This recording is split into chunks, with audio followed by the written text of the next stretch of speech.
Start है ना? Okay. देखो मेरे प्यारे बच्चों, स्वागत है आपका। ठीक है, सबसे पहले तो पहला चैप्टर तुम्हारा बायो का, सेल। ओके, 9 का पहला चैप्टर बायो का। चैप्टर काफी इजी है लेकिन कॉम्प्लिकेटेड भी हो सकता है। Is that clear? तो बायो पढ़ते हुए नींद किस किस को आती है? हाथ खड़े करना है। मैं भी कर लेता, मेरे को याद है। ठीक है, ओके, ठीक है। जिसको नहीं आती कोई दिक्कत नहीं है, जिसको आती है। अब बायो बोरिंग है इस नजरिए से देखोगे तो कुछ समझ नहीं आएगा। जिनको नींद आती है उनकी बात कर रहा हूँ। तो बस ये नजरिया चेंज करो कि हाँ शायद कुछ इंटरेस्टिंग पढ़ने को मिले। Okay, let's start. सबसे पहले चैप्टर का नाम है तुम्हारे fundamental unit of life. Fundamental unit of life को हम सेल बोलते हैं और सेल को बोला जाता है कि ये स्ट्रक्चरल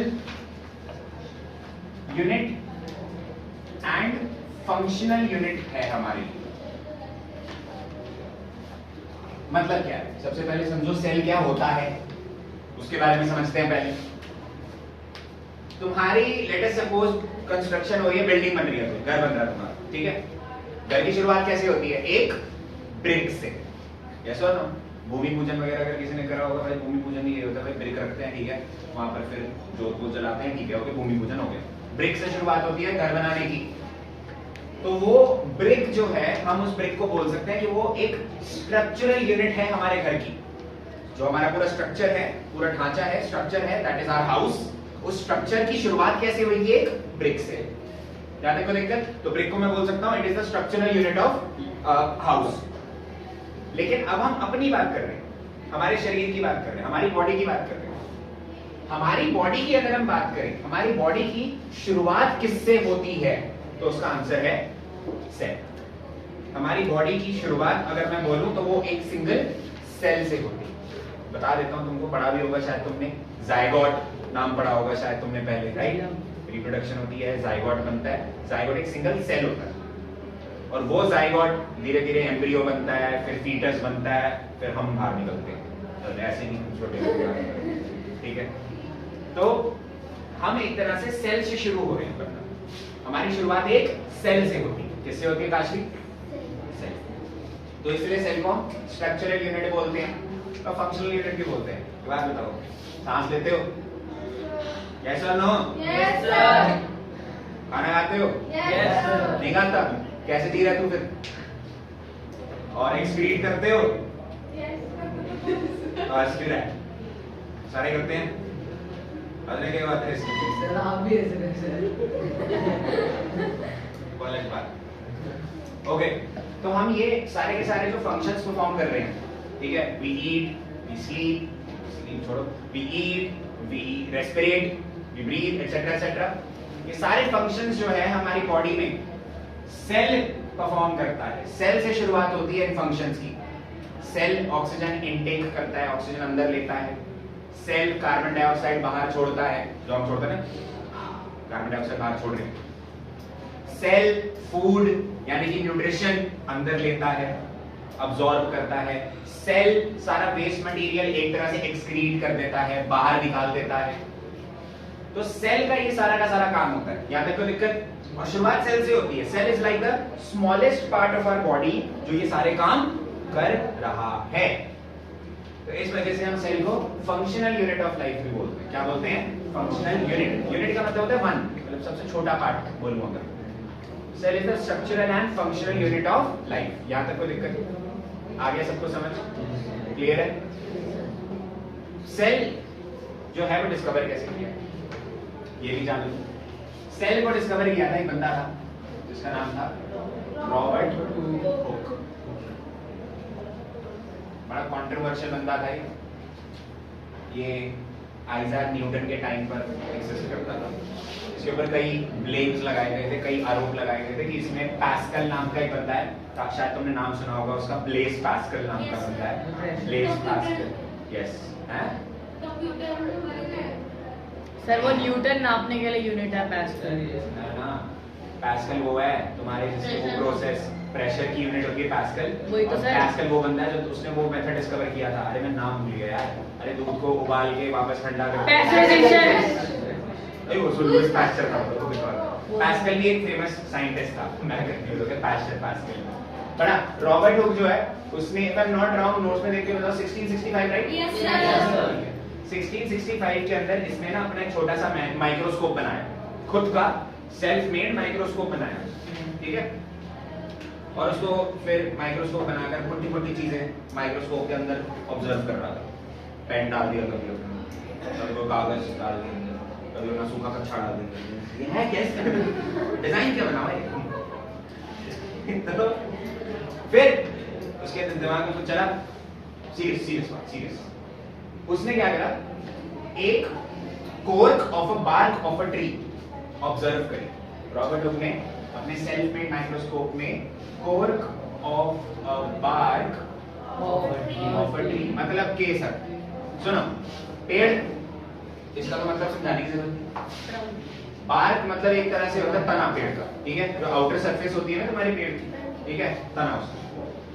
कोर्क होती है, पुराने पेड़ अगर तुमने देखे होंगे ना पार्क वगैरह में, पुराने पेड़, बहुत ही पुराने पेड़ जो होते हैं, उनकी आउटर सरफेस पे एक तरह से छाल टाइप निकल रही होती है ना, पपड़ी सी निकल रही होती है, निकाल भी सकते हैं उसको, लाइक पपड़ी जैसी निकल रही होती है ना, बुड्ढा हो जाता है जब पेड़, उसकी जुड़ियां आने शुरू हो जाती हैं, तो पपड़ी निकाल सकते हैं, ऐसा ना निकाल सकते हैं ना, देखा होगा पार्क में कभी सबने। Yes, sir.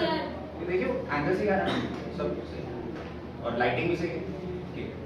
तो उसने वो पेड़ के तने की छाल, cork of a bark of a tree, पेड़ के तने की छाल निकाल कर देखी माइक्रोस्कोप के अंदर। अगेन कोर्क वो छाल होती है, ठीक है, पेड़ का आउटर सरफेस जो होता है, बार्क होती है पेड़ का तना, ठीक है, स्टेम या ट्रंक बोल सकते हो, ट्री इज अ ट्री, ठीक है। सो उसने जब माइक्रोस्कोप में डाला उसको लगा ये कुछ नहीं होगा, क्या ही होगा, ठीक है, वो ब्राउन ब्राउन दिखेगा कुछ, यस और no, but he was shocked by observing a honeycomb structure. Honeycomb structure, ये क्या होता है सर? ऐसा होता है।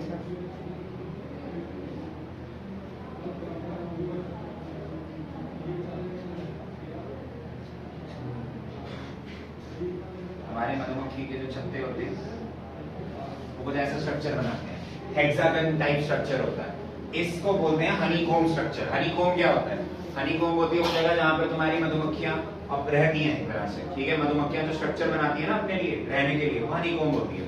तो ऐसा स्ट्रक्चर उसने ऑब्जर्व किया और ये खाली थे, कैसे थे? खाली। तो उसने ये स्ट्रक्चर ऑब्जर्व करे, हनीकॉम्ब जैसे स्ट्रक्चर ऑब्जर्व करे, और खाली खाली ना कमरे जैसे लग रहे थे, टाइनी लिटिल रूम्स जैसे लग रहे थे उसको। ये कैसे लग रहे थे? Tiny rooms. यानी था डेड सेल्स होते हैं। ये जो पेड़ का तना होता है ना, कोर्क होता है, हम पढ़ेंगे 6th चैप्टर में, 6 मतलब 5th चैप्टर, 6th चैप्टर में, टिश्यूज वाले चैप्टर में पढ़ेंगे।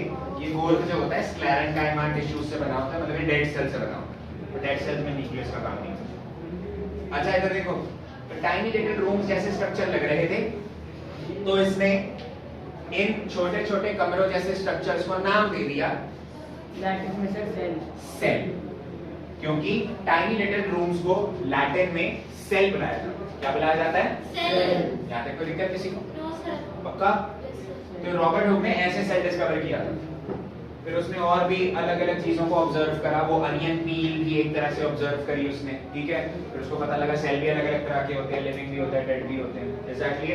तो रॉबर्ट हुक है जिसने 1665 में सेल की डिस्कवरी करी थी। कैसे करी? सेल्फ मेड माइक्रोस्कोप बनाया और एक cork of a bark of a tree को ऑब्जर्व करा उस माइक्रोस्कोप के अंदर, और उस माइक्रोस्कोप में ऑब्जर्व करने के बाद उसने हनीकॉम्ब स्ट्रक्चर पाया, हनीकॉम्ब स्ट्रक्चर ऑब्जर्व करा। ये स्ट्रक्चर छोटे छोटे कमरों जैसे लग रहा था, टाइनी लिटिल रूम्स जैसा लग रहा था। तो उसने टाइनी लिटिल रूम्स को लैटिन में बुलाते हैं सेल, और इसने अपनी डिस्कवरी को नाम दे दिया सेल, और आज के टाइम पर भी हम उसको सेल बुलाते हैं। यहाँ तक कोई दिक्कत? No, sir. पक्का? Yes, sir. Any doubt? No, sir. तो this was the discovery of cell. अब सेल की कुछ बेसिक पार्ट्स होते हैं, कंपोनेंट्स होते हैं, उनके बारे में पढ़ना है, बट यहाँ तक कोई दिक्कत नहीं। पक्का ना? सेल जो है, सेल भी दो तरह के होते हैं, पहले तो लिविंग और डेड, नॉन लिविंग और डेड, नॉन लिविंग, लिविंग और डेड। हमारे अंदर भी नॉन लिविंग सेल्स होते हैं, पता है ना? सर ये वाले ये लिविंग है, इसमें बोलो। Sir, dandruff. Dandruff is not cell, dandruff is just junk, बाल नहीं धो रहे तुम, ठीक है? या फिर तेल नहीं लगा रहे, तेल लगाओ बालों में। नेल्स, नेल्स भी होते हैं। नेल्स और हमारे बालों को जब कट करते हैं हमें दर्द नहीं होता। दिस इज बिकॉज ये नेल्स और जो हमारे बाल होते हैं वो डेड सेल्स के बने होते हैं। वो डेड सेल्स को इजीली हम काट दें या फिर तोड़ दें, कोई दिक्कत नहीं है। आया समझ? दाढ़ी के तो बाल ही हो गए, दाढ़ी में कौन से अमरूद उगते हैं? यहाँ तक कोई दिक्कत? No, sir. आगे समझ सबको? Yes, sir. तुम्हारे सेल के कुछ बेसिक कंपोनेंट्स होते हैं जिनके बारे में हमने पढ़ना है इस पूरे चैप्टर में, ठीक है? ये मैं तुम्हें फ्लो चार्ट बना कर देता हूँ।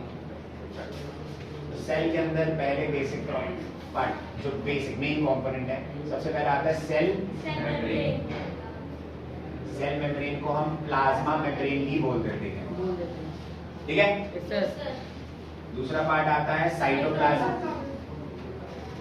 साइटोप्लाज्म अंदर का माल मसाला भरा हुआ है जो सेल के अंदर, ठीक है?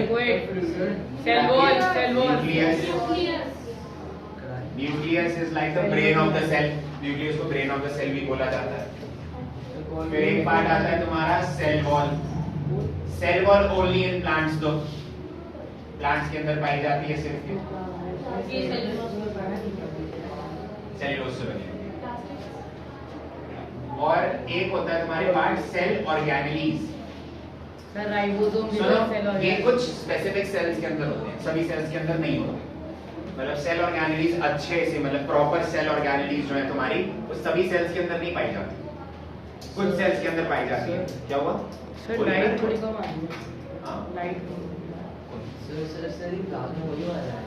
नहीं वो वाला नहीं, बिल्कुल नहीं बोला है, ऐसे ही बोलते हैं उसको, नाम है बस, ओके? अच्छा, सेल ऑर्गेनेलीज होती हैं, हमारे सेल, हमारे ऑर्गन्स होते हैं, we have organs, right? Yes, sir. तो वैसे इमेजिन करो, छोटा सा सेल है और उसके अंदर छोटे छोटे छोटे छोटे ऑर्गन्स हैं, छोटे छोटे सेल के पार्ट्स हैं, उनको बोलते हैं सेल ऑर्गेनेली। क्या बोलते हैं? सर राइबोसोम, क्या बोलते हैं? हाँ? सर राइबोसोम्स बहुत और सारे। माइटोकॉन्ड्रिया। Sir Golgi effect. पहला आता है ER, Endoplasmic. Endoplasmic reticulum. Reticulum. दूसरा होता है हमारे पास SCR. गोल्गी अपार्टस, वो इसी का ईयर का पार्ट है। तीसरा लाइसोसोम्स, Ribosomes. माइटोकॉन्ड्रिया। चौथा Centrosomes. माइटोकॉन्ड्रिया, पांचवा प्लास्टिड्स, छठा वैक्यूल्स। तो देखो, this is like the basic layout of the whole chapter.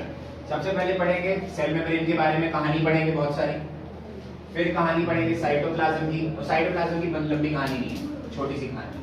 Nucleus की कहानी पढ़ेंगे, दैट इज इन डिटेल, काफी डिटेल में पढ़ेंगे। सेल वॉल की छोटी सी दास्तान पढ़ेंगे, सेल वॉल क्या होती है, क्या क्या पार्ट्स होते हैं। और मेन जो चैप्टर में माल मसाला है वो ये है, सेल ऑर्गेनेलीज। ये मेन चीज है जो तुम्हारे एग्जाम में मेन क्वेश्चन आएगा, वो इससे आएगा। मतलब अगर मान लो तुम्हारे अभी एग्जाम्स होते हैं, 10 मार्क्स का चैप्टर आ रहा है, तो 7 मार्क्स का तो इसी से पूछेंगे, 3 मार्क्स का बाकी इन चीजों में से पूछते हैं। यहाँ तक कोई दिक्कत किसी को? No, sir. पक्का? सर इसकी फोटो तो will start studying cell membrane now. यहाँ तक कोई दिक्कत? No sir. वीडियो बंद करो।